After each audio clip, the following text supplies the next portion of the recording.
once again. Hello mga master, magandang gabi sa inyo. Ayan, meron tayo dito tanggap. Ang brand niya ay Hug. Ayan, Hug ang brand. Ayan, ito yung board niya. Ayan ang board niya. Ang model ng board ay TPSK518D PBH02. Ayan yung board niya mga master. Then ayan po ang issue niya. Nakahang po sa Wisdom Share. Hanggang dyan na lang po siya. Hindi siya magtuloy sa home screen. Ayan.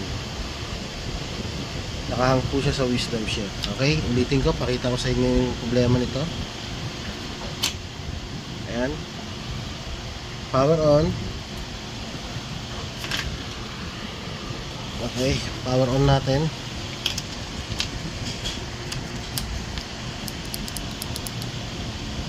Ayan. Hug ang kanyang brand. On 32 inches.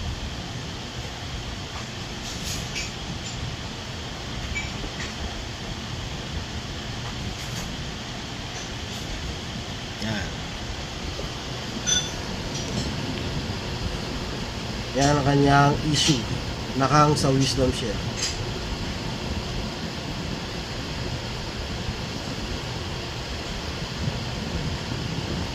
Yan, hanggang ganyan lang siya.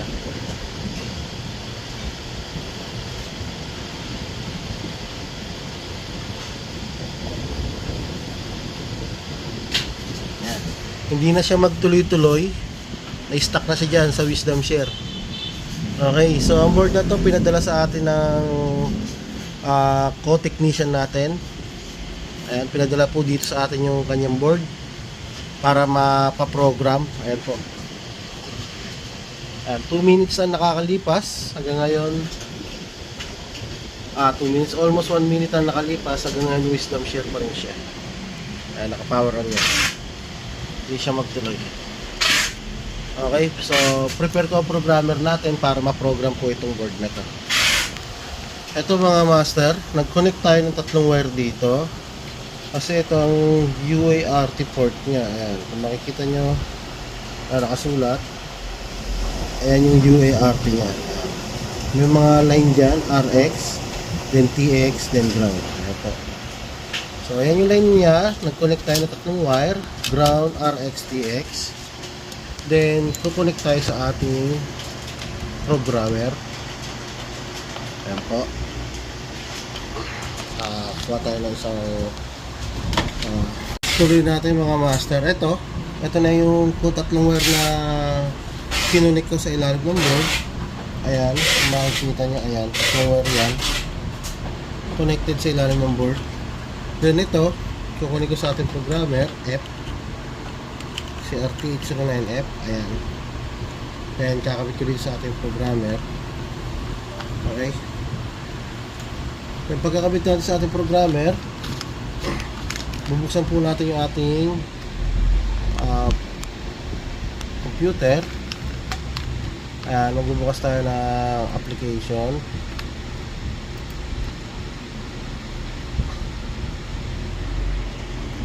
Ayan, para makita nyo. Ayan. Okay, pagkabukas nyan, connect ko lang itong aking programmer. Then lalagyan ko ito ng supply. Sasaksak ko po yung ating board. Sasaksak po natin. Ayan. Then may lalabas siyang ganyan. Then after nyan, bubukas ako ng ating special software. Ayan. Ito po yung board natin para makikita nyo. Ayan pa rin yung board natin. Nakapatay pa po yan. Ayan. Nakapatay pa, naka-standby pa. Okay. Ayan. Then kukunin ko lang itong mga function nya. Ayan, access key. Then power on ko yung board. Okay. Then i-click po natin. Hindi lang po natin matapos yan. Ayan. Dahil lang po natin matapos. After matapos siya, kiklik natin itong recovery. Ayan. Recovery. After maklik ang recovery, magre-restart po ang ating board. Ayan. Then, kukontrolin natin siya gamit ang ating remote. Yung original remote niya. Ayan po, original remote. Okay. Focus lang natin konti. Punta tayo sa wipe catch partition. Ayan. Yes lang natin. Wipe data factory reset. Yes lang natin.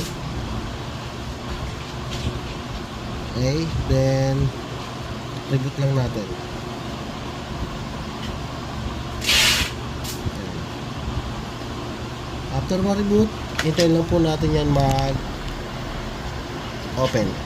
Okay? Hintayin lang po natin yan, then medyo matagal lang konti yan. Okay? Hintayin natin siya makaalis dyan sa wisdom share.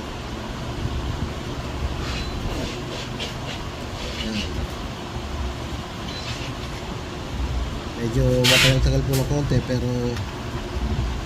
hintayin po talaga natin yan.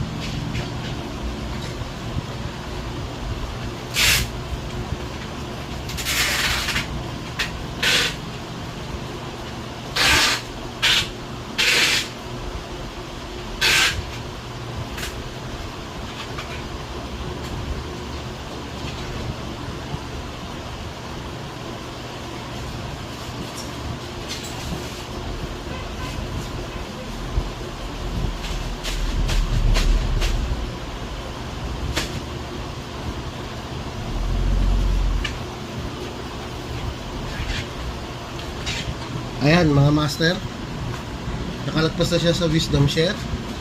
Then tuloy na natin yung pag-setting natin, na punta siya sa pinaka-initial setting. Ayan. Then tuloy-tuloy lang natin, tuloy-tuloy hanggang sa mag-home screen. Okay. Ayan. After ma-home screen, power off po natin. Okay, power off na. Tatanggalin na natin sa pagkakahinang yung ating board, ating connector. Ayan po.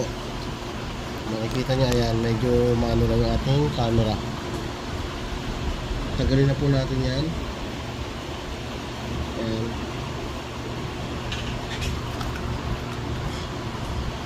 Ayan, itatayo na natin. Lagyan natin ng supply. Ito yung supply namin, 12 volts lang. Okay. Then power on na natin yung board. Ayan. Ito mga board na to mga master, padala po ng mga technician to, pinapo-program po sa atin. Ayan. Okay, ito yung Smart Android na Hagyum brand. Okay, so kung makita nyo, mabilis na siya, din tuloy-tuloy na siya sa kanyang home screen. Okay, try ko pa ulit para makita natin. Power down, mabilis niya siya. Then ito na, tanggalin ko, saksak ulit, mag-standby, power on. Ayan, hug. Okay.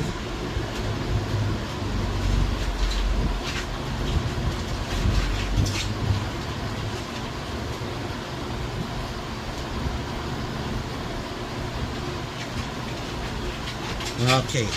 So, job well done tayo mga master. Fully recover na po itong Hug Smart Android natin. Then, pwede na natin ito ipadala sa technician na nagtiwala sa ating program yung kanyang tanggap na board. Okay. So, huwag niyo kalimutan mag-subscribe sa channel namin, C4 Electronics TV. Magandang gabi sa inyo lahat mga master. Thank you po.